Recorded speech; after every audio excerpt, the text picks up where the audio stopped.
ஆண்டவருடைய அன்பு நம்மை விட்டு விலகாதபடி நம்ம ரொம்ப எச்சரிக்கையாக இருக்கணும். ஏன்னா அவருடைய அன்பு நம்ம விட்டு விலகினா நம்ம வாழ்க்கையே இல்லைங்க. நம்ம உலகத்தில் வாழ்கிறதுக்கு கூட அர்த்தமே இல்லாமல் போயிடும். எல்லாத்துக்கும் மேலே நம்ம வாழவே முடியாதுங்க.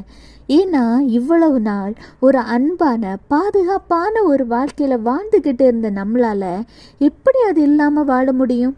நீங்கள் ஆண்டவர் மீது அன்பாக இருப்பதுக்கும் ஆண்டவர் உங்கள் மீது அன்பாக இருக்கிறதற்கும் நீங்கள் செய்ய வேண்டியது ஒன்றே ஒன்று தாங்க.